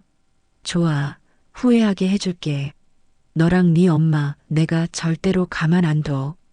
시은은 온갖 저주 섞인 말을 퍼부었고 지석이는 더 이상 듣지 않고 통화를 종료해버렸습니다. 핸드폰을 내려놓은 아들의 얼굴은 창백했지만 한편으로는 무거운 짐을 내려놓은 듯 후련해 보이기도 했어요. 스스로 매듭을 지음으로써 아들은 비로소 과거에서 벗어날 첫걸음을 내디딘 것이었습니다. 하지만 전시은은 그렇게 쉽게 물러날 여자가 아니었습니다. 그날 오후 저희 집 초인종이 미친 듯이 울리기 시작했어요. 인터폰 화면에는 머리를 산발하고 눈이 벌겋게 충혈된 시은이 서 있었습니다. 그녀는 문을 열어달라며 고래고래 소리를 지르고 현관문을 발로 차기까지 했어요. 문 열어. 고지석, 나와. 당장 나와서 나랑 얘기 좀 해. 저는 지석이에게 방에 들어가 있으라고 말한 뒤 혼자 현관으로 향했습니다. 문을 열자마자 시은은 집 안으로 쳐들어올 기세로 제게 달려들었어요. 어머님, 어떻게 저한테 이러실 수가 있어요? 지석 씨한테 대체 무슨 말을 하신 거예요? 저는 팔짱을 낀 채 차가운 눈으로 그녀를 내려다보며 말했습니다. 내가 무슨 말을 한 게 아니라 네가 무슨 짓을 하고 다녔는지 말해준 것뿐이다. 이제 그만하고 돌아가. 여긴 네가 올 곳이 아니야. 제 냉랭한 태도에 시은은 갑자기 전략을 바꿨습니다. 그녀는 그 자리에 털썩 주저앉아 제 바짓가랑이라도 붙잡을 듯 애원하기 시작했어요. 어머님, 제가 잘못했어요. 제가 정말 죽을 죄를 지었어요. 다시는 안 그럴게요. 제발 한 번만 용서해 주세요. 저는 지석 씨 없으면 못 살아요. 제가 정말 사랑한단 말이에요. 그녀는 펑펑 눈물을 쏟아내며 자신이 세상에서 가장 불쌍한 사람인 양 연기하기 시작했습니다. 하지만 이미 그녀의 실체를 모두 알아버린 제게 그 눈물은 그저 더러운 악어의 눈물로 보일 뿐이었죠. 사랑? 그 더러운 입에 사랑이라는 말을 담지 마라. 역겨우니까. 네가 사랑한 건 내 아들이 아니라 내 아들 뒤에 있는 내 돈이었겠지. 아니에요. 정말 아니에요. 믿어주세요. 시은의 애원이 통하지 않자 그녀의 표정이 순식간에 돌변했습니다. 언제 울었냐는 듯 눈물을 쓱 닦아낸 그녀는 저를 향해 이를 갈며 말했어요. 좋아요. 이렇게 나오시겠다 이거죠? 어머님, 이러시면 후회하실 텐데요. 어머님이야말로 아들 인생 망치고 싶으세요? 제가 이대로 물러날 것 같아요? 드디어 본색을 드러내는구나 싶었습니다. 저는 코웃음을 치며 그녀를 맞받아쳤어요. 후회? 후회는 네가 하게 되겠지. 어디 한번 해봐. 네가 뭘 할 수 있는데? 그러자 시은은 비릿한 미소를 지으며 자신의 마지막 패를 꺼내 들었습니다. 제가 언론에 다 터뜨릴 거예요. 강남 건물주 아들이 가난한 여자 결혼 약속하고 버렸다고. 어머님이 돈으로 제 아들 조종해서 저희 사이 갈라놓았다고요. 요즘 세상이 어떤 세상인데 여론이 누굴 편들 것 같아요? 어머님이랑 지석 씨 둘 다 이 동네에서 얼굴도 못 들고 다니게 만들어줄 수 있어요. 제가. 그 협박을 듣는 순간 저는 분노가 치밀어 오르기보다는 오히려 웃음이 나왔습니다. 저렇게까지 어리석을 수가 있을까 싶어서요. 그녀는 아직도 자기가 갑의 위치에 있다고 착각하고 있는 것이었습니다. 그래, 재미있겠구나. 어디 한번 해봐. 나도 기대가 되네. 제 여유로운 태도의 시은은 당황한 기색이 역력했습니다. 지금 웃음이 나오세요? 저는 천천히 그녀에게 다가가 귓가에 조용히 속삭였습니다. 아가, 너는 지금 큰 착각을 하고 있는 모양인데 지금 칼자루를 쥐고 있는 건 네가 아니라 나야. 네가 언론에 제보를 하겠다고? 좋아. 그럼 나는 검찰에 제보를 해야겠구나. 저는 품 안에서 서류 봉투 하나를 꺼내 시은의 눈앞에서 흔들어 보였습니다. 이게 뭔지 아니? 네가 과거에 만났던 남자들한테 사기쳤던 증거 자료들이야. 차용증, 각서, 돈 보낸 내역, 그리고 그 남자들의 피눈물 나는 증언까지. 여기 아주 다 들어있단다. 그리고 네가 박수진 씨한테 빌리고 갚지 않은 돈, 대부업체에서 빌린 불법 자금 내역, 신용카드 돌려막기 한 증거까지. 이걸로 뭘 할 수 있을까? 사기, 공갈, 협박? 또 뭐가 있을까? 아마 변호사들은 더 잘 알겠지. 징역 몇 년쯤 나오려나? 제 말을 듣는 시은의 얼굴이 새하얗게, 아니, 새파랗게 질려갔습니다. 그녀의 눈동자가 겁에 질려 마구 흔들리기 시작했어요. 너 잊었나 본데 나한테 정신적 피해 보상금으로 1억을 달라고 내용 증명도 보냈었지? 내가 만약 너를 혼인 빙자 사기죄로 고소하면 판사님이 누구 손을 들어주실 것 같니? 위자료는 오히려 내가 받게 되지 않을까? 저는 시은의 턱을 손가락으로 가볍게 툭 치며 말을 이었습니다. 그러니까 조용히 살아. 쥐 죽은 듯이 다시 한번 내 눈앞에 나타나거나 내 아들 주변을 얼쩡거리거나 혹은 오늘처럼 가짜는 협박을 짓거리면 그땐 나도 더 이상 참지 않아. 이 서류 뭉치 그대로 검찰청에 들고 갈 테니까. 내 말 알아들었니? 시은은 아무 말도 하지 못하고 그저 파르르 떨기만 했습니다. 그녀의 눈에는 아까와는 비교도 안 될 만큼 진짜 공포가 서려 있었어요. 저는 마지막으로 그녀의 어깨를 툭툭 두드려주며 말했습니다. 가서 네 인생이나 똑바로 살아. 평생 남 등쳐먹을 생각만 하지 말고. 이제 그만 내 집에서 썩 꺼지거라. 제 말이 끝나자 시은은 마치 귀신이라도 본 사람처럼 비명을 지르며 도망쳤습니다. 비틀거리며 계단을 뛰어내려가는 그녀의 뒷모습이 처량하기 짝이 없었죠. 저는 그 모습을 가만히 내려다보며 길고 길었던 폭풍이 드디어 끝났음을 직감했습니다. 거실로 돌아오자 방에서 모든 것을 듣고 있던 지석이가 나와 저를 와락 껴안았습니다. 아들은 아무 말 없이 그저 제 어깨에 얼굴을 묻은 채 한참을 있었습니다. 그 따뜻한 온기에 제 마음속에 남아있던 마지막 응어리마저 눈 녹듯 스르르 녹아내리는 것 같았어요. 이제 우리 모자에게는 새로운 시작만이 남아있었습니다. 전시은이라는 폭풍이 핥히고 지나간 자리는 생각보다 깊고 거칠었습니다. 아들 지석이는 겉으로는 괜찮은 척했지만 저는 녀석의 영혼에 깊은 생채기가 났음을 알 수 있었어요. 잠을 자다가도 식은땀을 흘리며 깨어났고 한때는 그렇게 좋아하던 음식도 깨작거리기만 할 뿐이었습니다. 사람에 대한 믿음, 특히 이성에 대한 믿음이 뿌리째 흔들려버린 사람의 모습이었죠. 그 여자가 남긴 상처는 단순히 연애의 실패가 아니라 한 인간의 자존감과 세상을 보는 눈을 통째로 망가뜨리는 독과도 같았습니다. 가장 힘든 것은 우리 모자 사이에 흐르는 어색한 침묵이었습니다. 아들은 제게 미안한 마음 때문에, 저는 그런 아들이 안쓰러운 마음 때문에 서로의 눈을 제대로 마주치지 못했어요. 아들은 방에 틀어박혀 나오지 않았고, 저는 그런 아들의 방문 앞을 서성이다 발길을 돌리기를 수십 번 반복했습니다. 이 상처를 어떻게 보듬어 주어야 할지, 이 깊은 골을 어떻게 메워야 할지 막막하기만 했습니다. 이러다 아들이 평생 마음의 문을 닫고 살게 될까봐 밤마다 잠을 이룰 수가 없었어요. 어느 날 저녁 저는 큰 마음을 먹고 아들의 방문을 두드렸습니다. 그리고 제 평생 처음으로 아들 앞에서 약한 모습을 보였어요.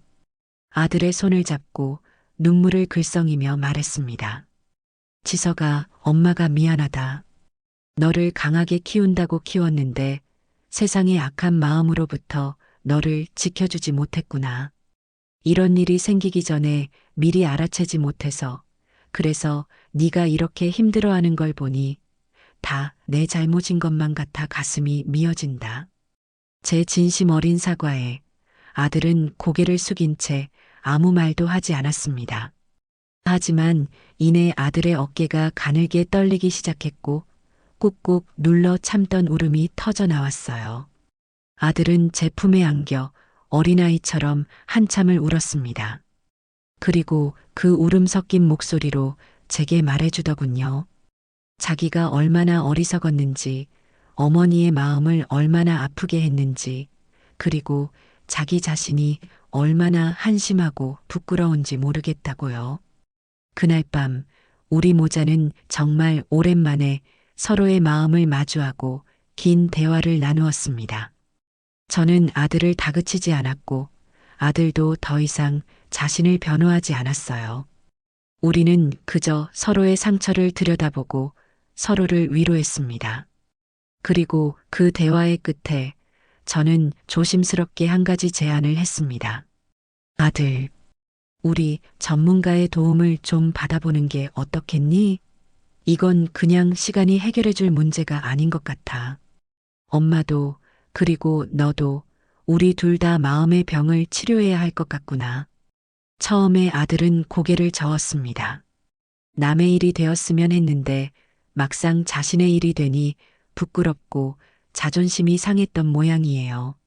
하지만 저는 단호했습니다. 썩은 상처는 도려내고 약을 발라야 새살이 돋는 법이라고.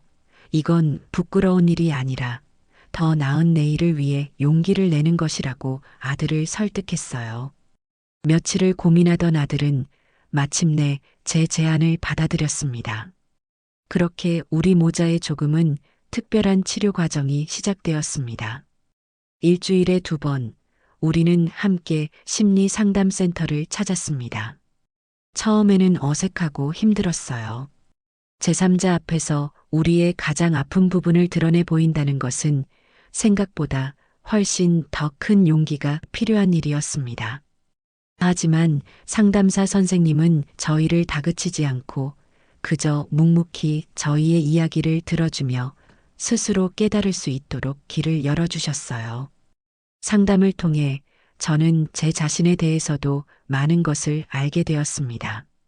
남편 없이 홀로 아들을 키우면서 저도 모르게 아들에게 너무 많은 것을 의지하고 제 삶의 모든 기준으로 아들을 삼아왔다는 것을요.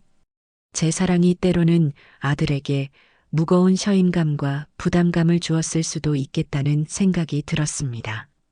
아들 역시 마찬가지였습니다. 어머니의 기대에 부응해야 한다는 압박감, 그리고 일찍 철이 들어버린 아들로서의 외로움이 마음 한구석에 늘 자리 잡고 있었다고 고백했어요.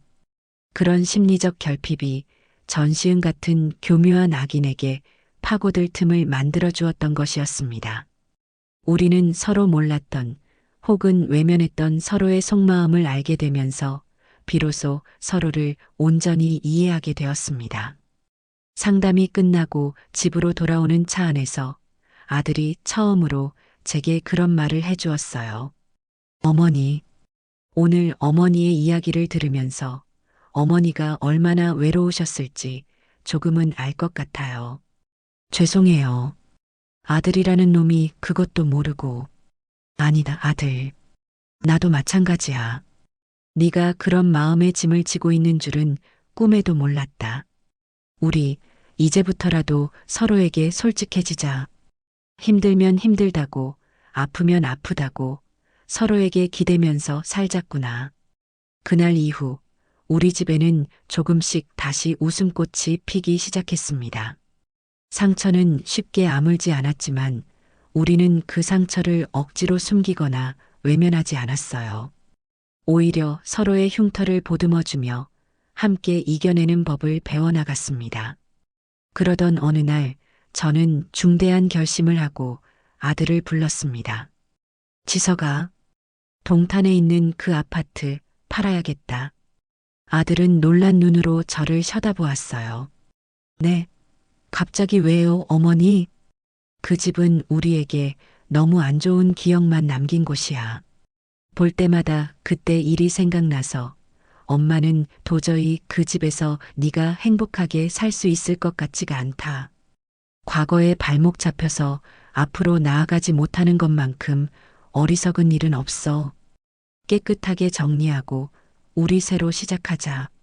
제 단호한 말에 아들은 잠시 생각에 잠기더니 이내 고개를 끄덕였습니다. 네, 어머니. 어머니 뜻대로 하세요. 저도 그 편이 좋을 것 같아요. 동탄 아파트는 시세보다 조금 싸게 급매물로 내놓자마자 금방 팔려나갔습니다. 제 손에 목돈이 들어왔지만 저는 그 돈을 어떻게 써야 할지 이미 마음속으로 정해둔 후였어요. 저는 그 돈을 고스란히 아들의 통장으로 넣어주었습니다. 그리고 아들에게 말했어요. 아들, 이 돈은 네 돈이다.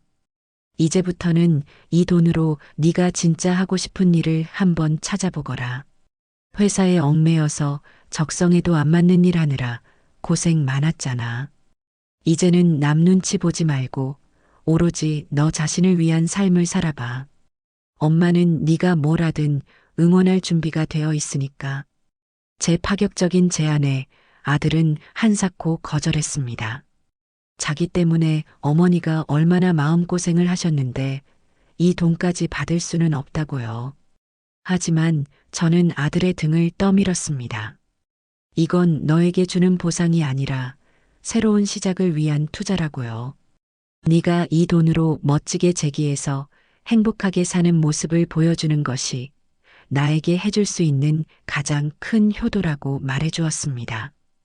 그날 이후 아들은 완전히 다른 사람이 되었습니다.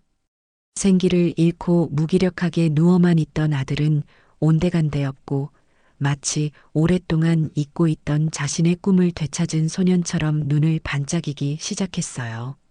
아들은 며칠 밤낮으로 무언가를 조사하고 사람들을 만나러 다니기 시작했습니다.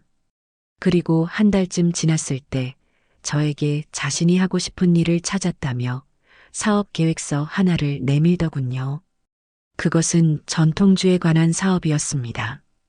평소 술을 즐기지는 않았지만 우리나라의 아름다운 술 문화가 사람들에게 잊혀가는 것을 늘 안타까워했다고 해요. 그는 우리 쌀로 빚은 좋은 술을 현대적인 감각으로 재해석해서 젊은 사람들도 즐길 수 있는 세련된 우리 술 브랜드를 만들고 싶다고 했습니다. 계획서는 제가 보기에도 아주 훌륭했어요. 시장 조사부터 시작해서 제품 개발, 마케팅 전략까지 지난 한 달간 얼마나 깊이 고민하고 발로 뛰었는지가 고스란히 느껴졌습니다. 저는 두말 없이 아들의 도전을 지지해 주었습니다. 아들은 경기도 외곽의 작은 양조장 부지를 계약하고 전국의 이름난 장인들을 찾아다니며 술 빚는 기술을 배우기 시작했어요. 흙먼지를 뒤집어 쓰고 무거운 쌀가마니를 나르면서도 아들의 얼굴에서는 웃음이 떠나지 않았습니다. 예전처럼 비싼 옷이나 좋은 차에 연연하지도 않았어요. 작업복 차림으로 땀 흘려 일하고 소박한 국밥 한 그릇에 행복해하는 아들의 모습을 보며 저는 비로소 깨달았습니다. 진정한 행복은 소유하는 것에 있는 것이 아니라 스스로 무언가를 창조해 나가는 과정 속에 있다는 것을요. 아들의 첫 술이 완성되기까지는 꼬박 1년이라는 시간이 걸렸습니다. 수백 번의 실패와 좌절이 있었지만 아들은 포기하지 않았어요. 그리고 마침내 영롱한 빛깔과 깊은 향을 품은 첫 술이 세상에 나왔을 때 우리 모자는 서로를 부둥켜 안고 기쁨의 눈물을 흘렸습니다.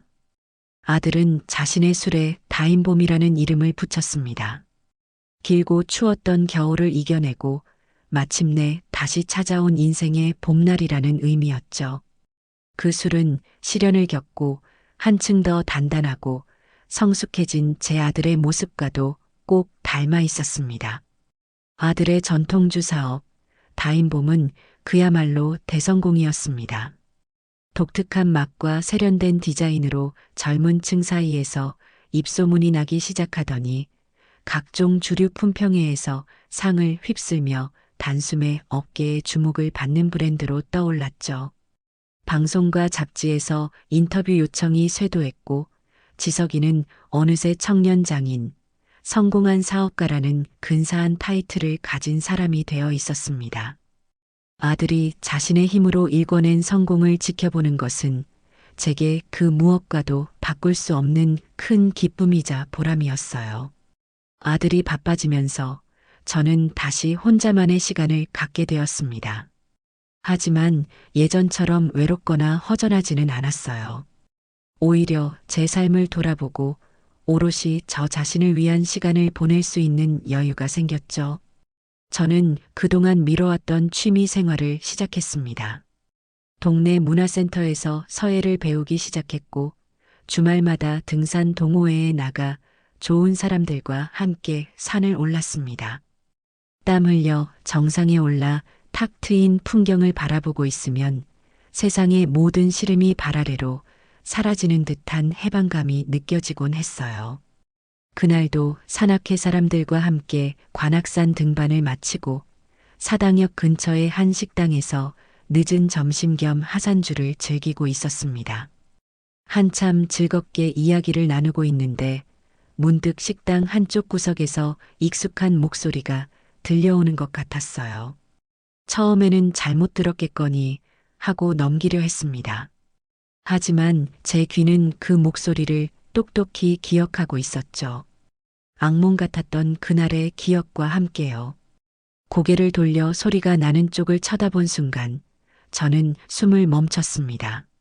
식당 주방과 홀을 바쁘게 오가며 손님들의 주문을 받고 빈 그릇을 치우고 있는 사람.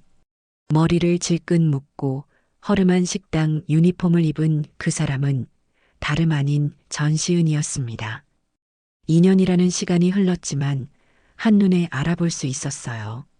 화려했던 명품 옷과 가방은 온데간데 없고 푸석푸석한 피부와 지친 기색이 역력한 얼굴에는 과거의 오만함이라고는 찾아볼 수 없었습니다. 그녀는 다른 종업원에게 무언가 실수를 지적받는지 연신 고개를 숙이며 죄송합니다를 반복하고 있었어요. 그 모습을 보는 순간 제 마음속에 아주 복잡한 감정들이 휘몰아쳤습니다. 통쾌함 혹은 고소함 같은 감정이 들 거라고 생각했는데 이상하게도 그렇지는 않았어요. 그저 무감각하다고 해야 할까요? 마치 나와는 아무 상관없는 다른 세상의 사람을 보는 듯한 기묘한 기분이었습니다. 한참을 쳐다보는데 마침 저희 테이블의 빈 그릇을 치우러 시은이 다가왔습니다. 그녀는 다른 곳에 정신이 팔려 있었는지 제 얼굴을 미처 확인하지 못하고 묵묵히 그릇을 겹치기 시작했어요. 저는 아무 말 없이 그녀의 행동을 지켜보았습니다. 그리고 그녀가 마지막 그릇을 들고 몸을 돌리려는 순간 저와 눈이 마주쳤습니다. 시은의 눈이 경악으로 물드는 것을 보았습니다. 손에 들고 있던 그릇을 떨어뜨릴 뻔한 것을 간신히 붙잡은 그녀는 귀신이라도 본 사람처럼 얼굴이 새하얗게 질려 그 자리에 얼어붙었어요. 식당 안의 모든 소음이 한순간에 멎는 듯한 정적이 흘렀습니다. 그녀는 저를 보자마자 뒷걸음질을 치며 도망치려고 했습니다. 아마 그녀에게 저는 다시는 마주치고 싶지 않은 저승사자와도 같은 존재였겠죠. 하지만 저는 나지막이 그녀를 불렀습니다. 아가.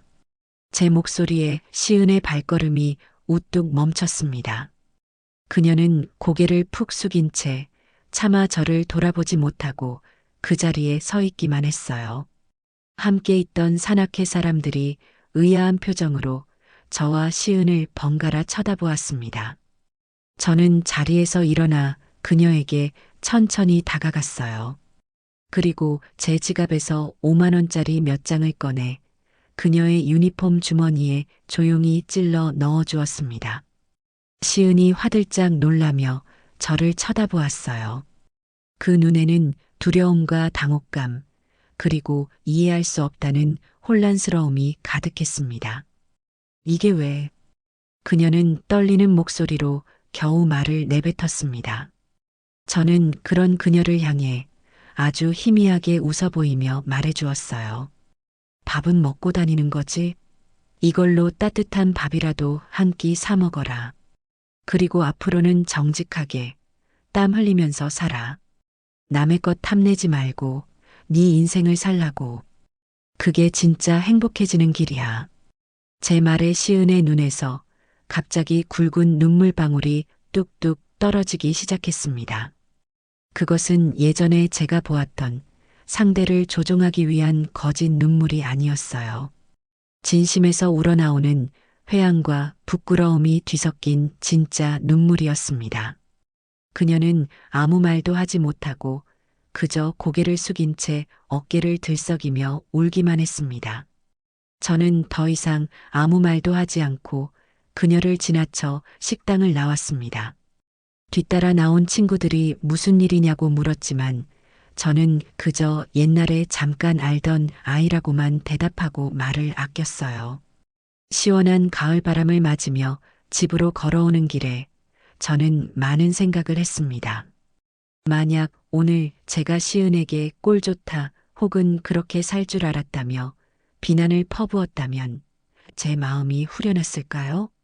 아마 아닐 겁니다. 오히려 제 마음속에 더 큰 앙금이 남았을지도 몰라요.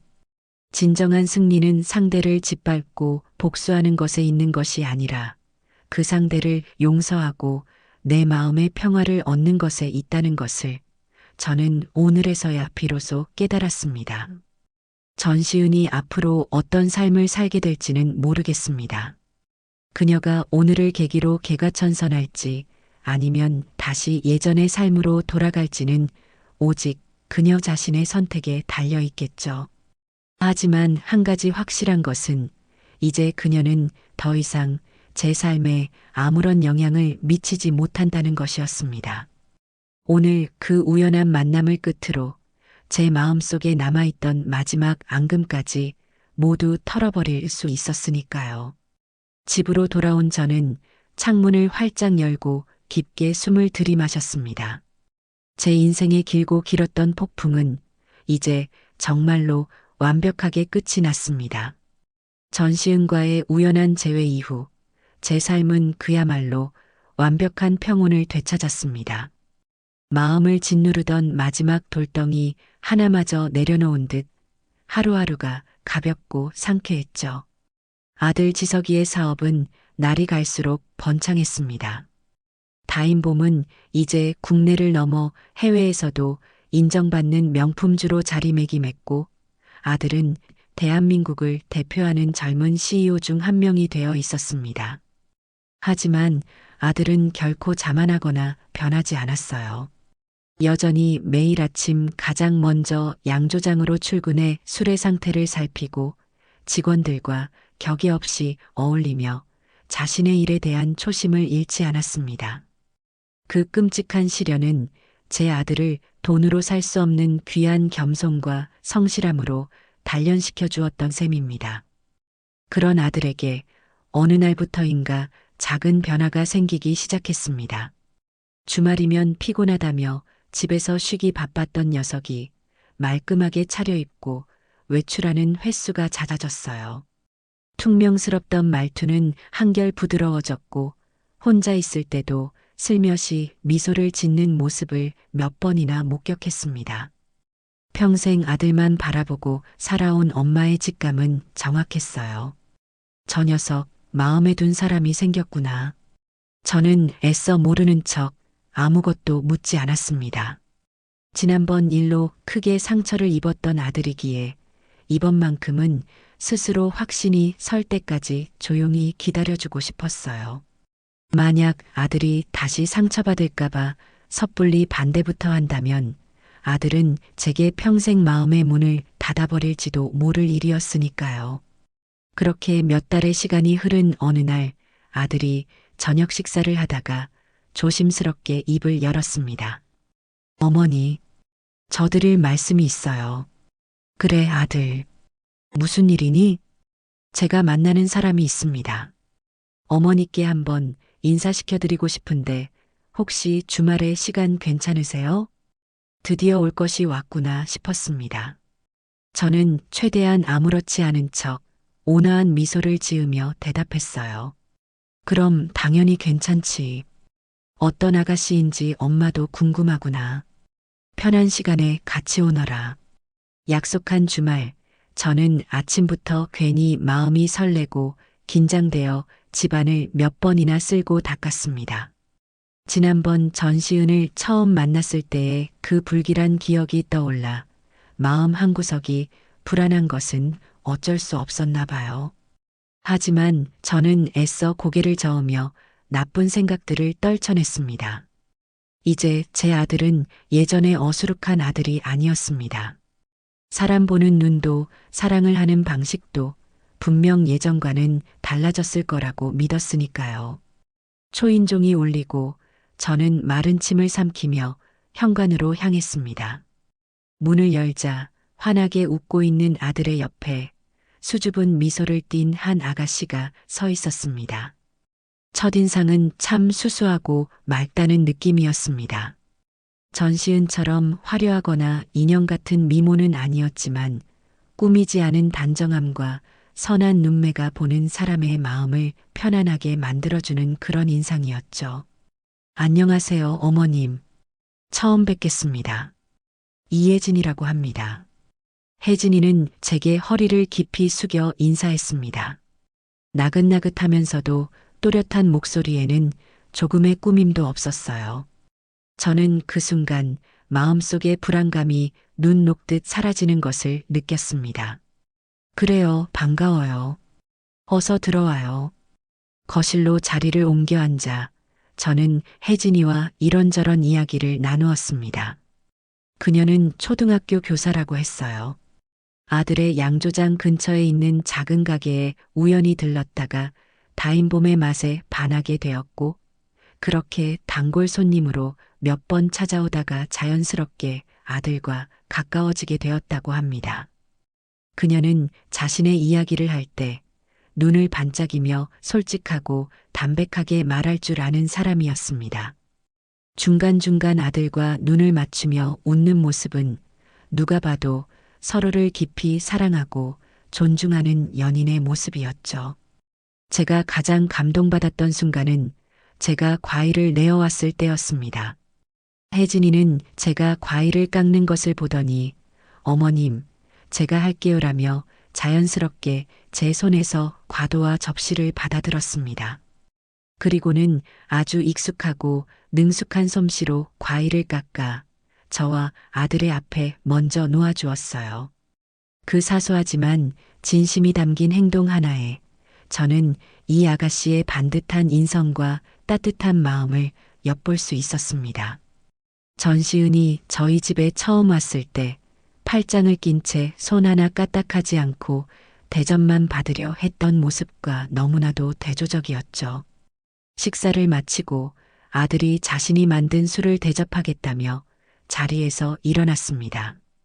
혜진이는 그런 아들을 사랑스럽고 자랑스러운 눈빛으로 바라보며 말했어요. 어머님, 지석 씨 정말 대단하지 않아요? 저는 지석 씨가 자기 일에 대해 이야기할 때가 제일 멋있더라고요. 자기가 하는 일에 저렇게 열정과 자부심을 가진 사람이라면 분명 좋은 사람일 거라고 생각했어요. 그 말을 듣는 순간 저는 확신했습니다. 혜진이는 제 아들의 돈이나 배경이 아니라 시련을 이겨내고 자신의 길을 개척해 온 고지석이라는 사람 그 자체를 사랑하고 있구나. 제 아들이 드디어 진짜 보석 같은 사람을 만났구나. 저녁 시간이 깊어지고 혜진이가 돌아갈 시간이 되었습니다. 저는 현관문 앞에서 혜진이의 손을 꼭 잡고 말해주었어요. 혜진 씨, 오늘 만나서 정말 반가웠어요. 우리 지석이 부족한 점이 많은 아이인데 앞으로도 잘 부탁해요. 아니에요, 어머님. 제가 오히려 지석 씨한테 많이 배우는 걸요. 앞으로 자주 찾아뵙고 어머님이랑도 친하게 지내고 싶어요. 혜진이는 환한 미소로 대답하고는 아들과 함께 차를 타고 떠났습니다. 저는 멀어져 가는 차의 불빛을 한참 동안이나 바라보았습니다. 그리고 조용한 집으로 돌아와 거실 소파에 앉아 조용히 눈을 감았어요.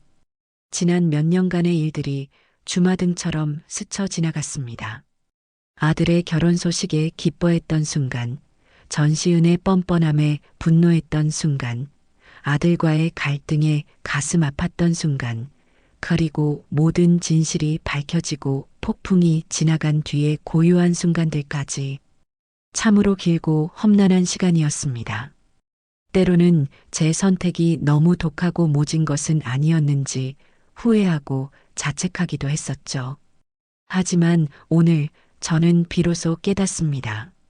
그때 제가 내렸던 그 아프고 힘든 결정이 결국은 우리 가족 모두를 위한 최선의 선택이었다는 것을요.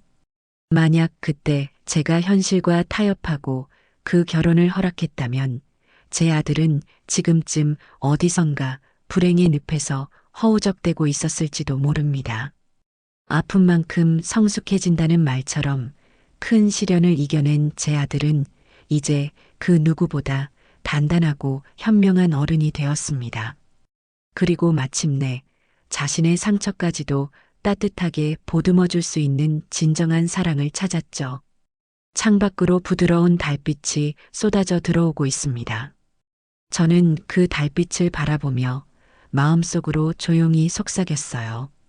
이제 제 아들과 저 새로운 며느리가 될 아이의 앞날에 오늘 밤의 달빛처럼 늘 따뜻하고 은은한 행복만이 가득하기를. 더 이상 바랄 것이 없는 완벽한 밤이에요.